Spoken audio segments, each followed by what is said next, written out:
So welcome back. This is the Half-Ass Homesteader, and today we were going to just replace the TPS, but this is a Danger Ranger, aka a Mazda b2300 2.3 liter 1994 or a 1994 Ford Ranger.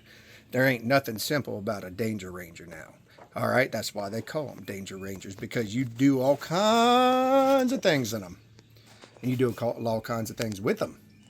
So now, what we did today, because taking off a throttle positioning sensor, it's sitting back here, blocked by this, we went ahead and took off the throttle body. Throttle body usually sits like this.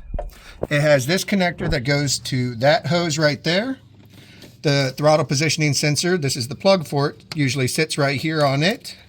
The auto air control sits right here, with that being the plug to it.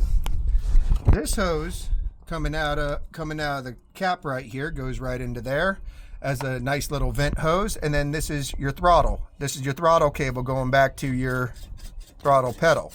Okay, so what we did was we went ahead and took this off today so we could replace the throttle positioning sensor, but we realized it was extremely dirty. So we've already started cleaning it. It's not going to be perfect because it is 32 years old at this point.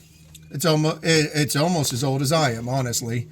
So what we're going to do is we're going to go ahead, we're going to clean it a little bit more, and then we're going to start putting everything back together. These are your throttle positioning sensors. This is the original one that was on it.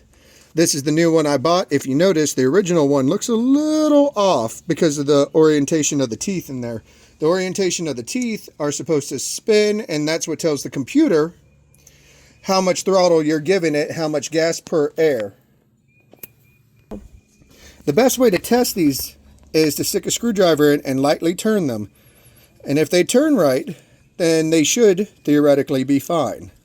Now, this one turns a little easy, and then for the fact that I tested the plug on it and it was not sending signals, I think there's something wrong with it internally. So I'm going to go ahead and replace it with this one, and then we'll get back to you. I know my throttle body is a little jacked up, so forgive me for that. But if you notice, that doesn't exactly line up. And because of the bolts that come out of it already, you're going to have a hard time to get it to fit together. So an easy way to do it is to push a little bit on the accelerator, and then you can just pop it right in.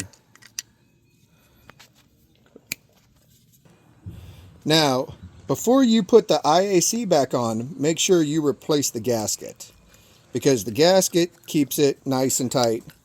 This one, it definitely needs to be replaced, so I'll be replacing it before I put the IAC back on. But just for future reference, this is what your IAC looks like. I did clean it out when I took it off, so now it should hopefully run a little bit smoother.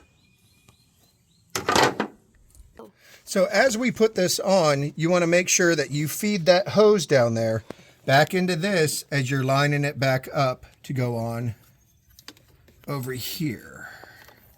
So let's get one of the bolts to put in.